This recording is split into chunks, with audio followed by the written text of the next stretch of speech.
Did you get it? Yes, Mr. Carney. Okay, good. Where is it here? Here it is. It took my son about a week to finish. Okay, I'm posting this. Oh, look, I got a reply from Pierre Poilievre. Yeah, what did he say? It's not quite a pipeline or affordable homes, but congratulations on building something, anything. I hate him! No, that's my son's! What are you doing? Mark Carney smashing that Lego is another classic. I have a question for you. Why do you think Donald Trump is doing what he's doing? Is he doing all this stuff for fun?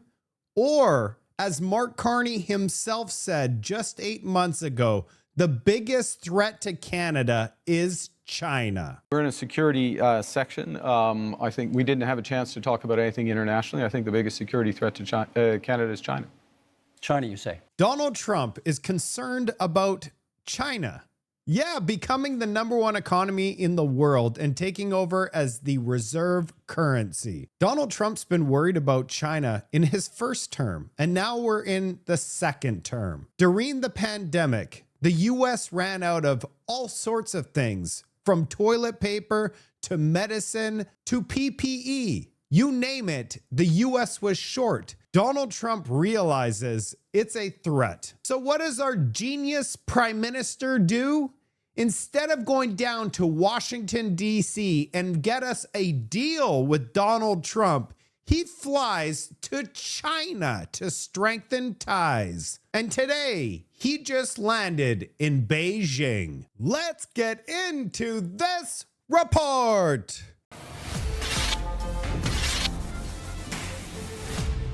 Did you get it? Yes, Mr. Carney. China is not only the biggest threat to the United States, they're also the biggest threat to Canada. Why would Donald Trump threaten to annex Canada and strengthen North America and make North America the strongest unified economy on the planet? It has everything to do with China.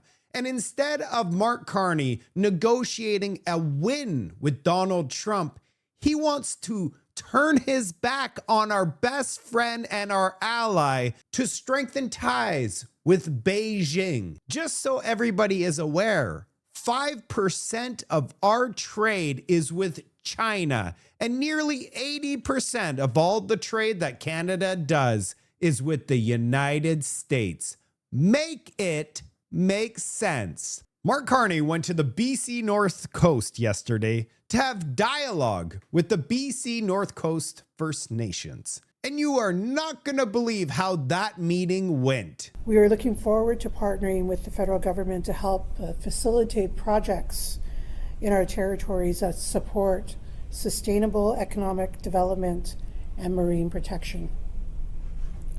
We also made our positions very clear and reiterated those positions around our stance regarding the oil pipeline, and that has not changed.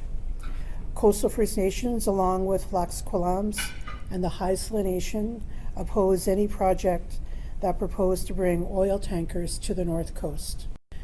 We are looking forward to... So I'm not sure what Mark Carney did on the North Coast, and I cannot believe that this group could block Canada's prosperity. In fact, they're not allowed to block Canada's prosperity. It all falls on Mark Carney, but he goes there to have dialogue.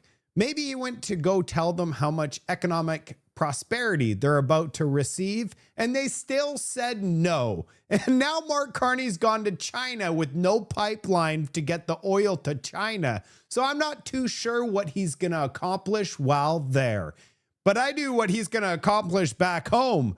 Donald Trump is looking at Canada and going, "What are you doing?" Then we hear from Donald Trump saying that he wants to just rip up the USMCA. I don't even think about USMCA. I mean, you know, I want to see Canada and Mexico do well, but the problem is we don't need their product. You know, we don't need cars made in Canada. We don't need cars made in Mexico. We want to make them here. And that's what's happening. Everybody's moving here. From Canada, they're coming here. From Mexico, from Japan, from Germany, from all over the world, they're coming here. They're opening up their plants. Bill is lucky because he's had a lot here, but when he doesn't have it here, he's moving here. They're doing big expansions for it. But they're all doing great.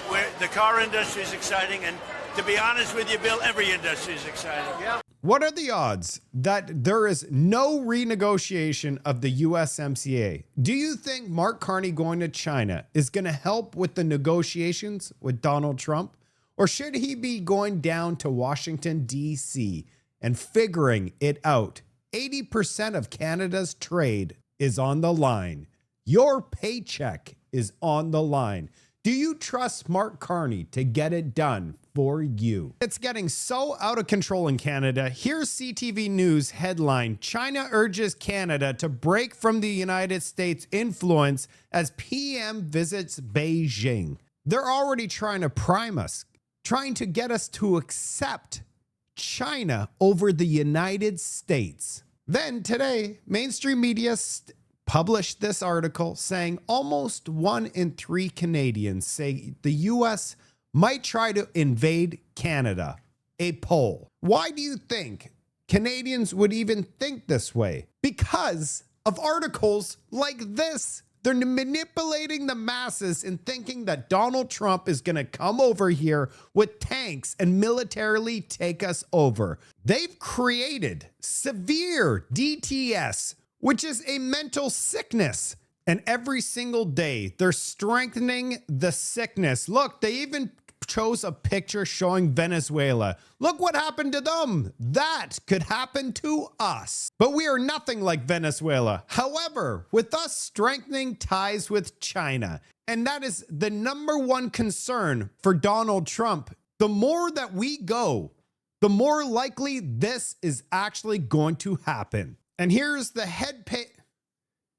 front page of the Globe and Mail today. Trump appears to pull the plug on the USMCA as Canada attempts to reset with China. Here's Mark Carney presenting donuts. He's more concerned about the donuts than his meeting with the First Nations in northern BC. Prime Minister, how was the meeting? It was very good. It was very good. It was excellent. What did you discuss? We discussed many things. Many things. A lot about conservation, a lot about opportunities, partnership. We're still working on this, aren't we? I showed you the other clip. What do you think is happening here? Leave a comment in the comment section. I'd love to hear from you. Anita Anand has just announced that she landed in China with Mark Carney. Why is it whenever she speaks, it's as if she thinks that we are all dumb, or she's talking to a bunch of kindergarten children? The fact that the Prime Minister is here to engage with Premier Lee and President Xi to represent various sectors of the Canadian economy while doing so, while focusing on... All right, I can't put you through any longer than that, but why does she talk like this? I have never in my life heard anyone speak like this unless they are a kindergarten teacher. What's with these liberals? I guess she's waiting for something that's been told in her ear, because other than that, what's going on up in here? We got an update from Keir Starmer today on his investigation with X. He's literally admitting in this clip that they're not breaking the law whatsoever, but they're going to continue to investigate. Grok and X are disgusting and they're shameful. And frankly, the decision to then turn this into a premium service is horrific. And we're absolutely determined to take action here. We've made it clear that X has to act, and if not, Ofcom has our full backing and will introduce and are introducing legislation. Mr. Speaker, to update the House, I have been informed this morning that X is acting to ensure full compliance with UK law. If so, that is welcome, but we're not going to back down. They must act. We will take the necessary measures. We will strengthen existing laws and prepare for legislation if it needs to go further. And Ofcom will continue its independent investigation. Yeah, it has nothing to do with bikini photos. We all know what it means. They don't want us sharing information in real time They see X as a threat. They can't control free speech. I wrote this post today. How long before the Liberal voters realize Canada will never become an energy superpower under Mark Carney? They voted for prosperity. They were sold a golden bridge. They were tricked. What we actually got was U.S. trade talks terminated by that wonderful attack ad that Doug Ford and Mark Carney approved. Higher tariffs from around the world. There is not one tariff that has been reduced on Canada since Mark Carney showed up. We have zero trade deals. We have just promises. They're going to promise to do this, and all that stuff that they wrote down on paper is as useful as toilet paper that goes down the toilet. They created in the entire time that they've been in office, it's almost a year now.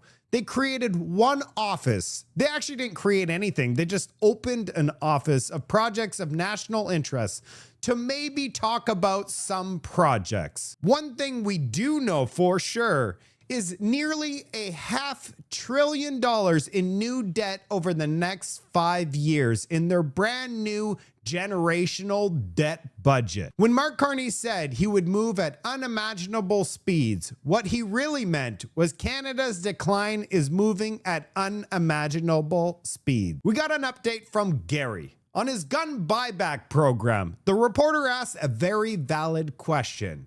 Hold on to your pants, your water jug, whatever you got in your hand, because Gary's response, well, let's take a look at Gary's response. The police will say that most of the gun crimes that have happened throughout the country are weapons that were smuggled into the country. So what is the buyback program going to do to solve those problems?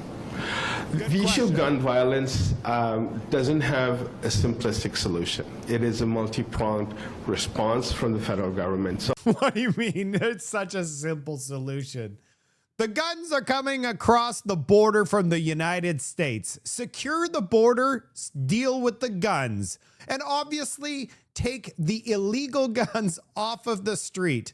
But keep going, Gary. So the buyback program is one of several things we're doing. So if you look at the fall legislative agenda, in fact, since we took office, 1/3 of the bills related or introduced in Parliament relate to crime, and then specifically have a direct connection to gun violence, including at the border, increasing border security, increasing the capability of... They're hiring 1,000 border agents, but they're just given the money. They still have to hire them. So there's chances that we don't get 1,000 new border agents. These are targets. They have to get trained up. They have to get hired. All I have to say is, do you feel more safe with our public safety minister in charge of Canada's safety, or do you feel less safe? Leave a comment. Law enforcement to enforce greater strength at the border, along with tougher penalties for repeat violent offenders, gun-related offenses, stricter bail conditions for those who are involved with gun violence.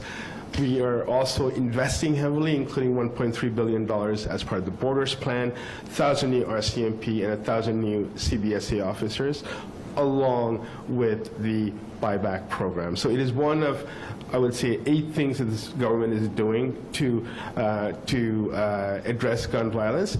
Most importantly, what we just announced today directly impacts that the off-ramps that we need to provide our communities, community partners, community agencies who do great work to deter and to make sure that young people are off the street. Young people do not pick up gun as an option. They go to school and they're supported by agencies such as Melbourne Family Resource Center. Speak to the multifaceted approach this government's taking on gun violence. He did not answer the question.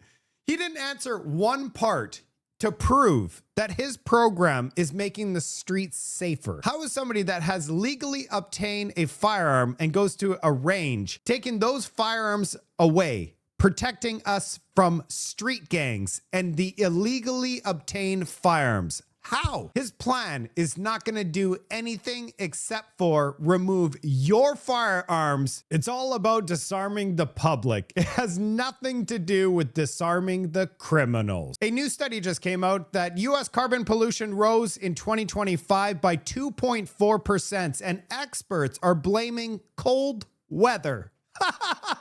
You can't make any of this stuff up.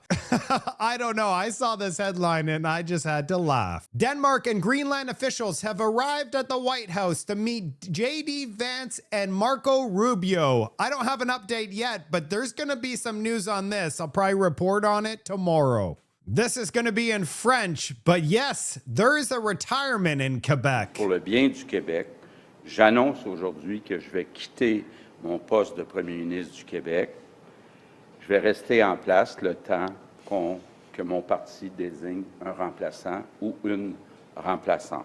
Legault just said he's stepping down to make way for a new future for Quebec. He's going to stay in place until they find a replacement. These lefties across Canada are doing things that are unacceptable. Ronnie's Bistro in Maple Ridge, and if you're in Maple Ridge or anywhere in the Lower Mainland, I highly suggest you go to this restaurant. Served dinner for Pierre Poilievre and a few people from the public, and the owner got ambushed. 1-star review bombardment, slander, boycott talk. A single mom is trying to run a small business and became political collateral. I'm going to go and support this restaurant, but I'll tell you, the food looks absolutely delicious. I can't wait to go to this restaurant. You should too. That's it for today's report. I look forward to reporting on Mark Carney's trip in China over the coming days. But I have a massive announcement to make. I have officially made it. Yeah, that's right, I made it. As an independent content creator in Canada, I have officially been invited as media. That's right, to the Conservative Conference in Calgary for Pierre Poilievre's Leadership Review. Not only am I media, but they've also given me something called the Influencer Pass, meaning that I'm going to be able to go to places where nobody else is able to go, and CBC is going to lose their minds. Also, I'm going to be able to connect with some of the top content creators across Canada, like the Pleb Reporter, Jasmine Lane, Mario from the North, Suduran, and many more. This is going to be epic. I'm going to provide everybody updates on what it's going to look like, and there might be an opportunity for you to meet me. I'll see you on the next report. Here it is. It took my son about a week to finish. No, that's my son's! What are you doing?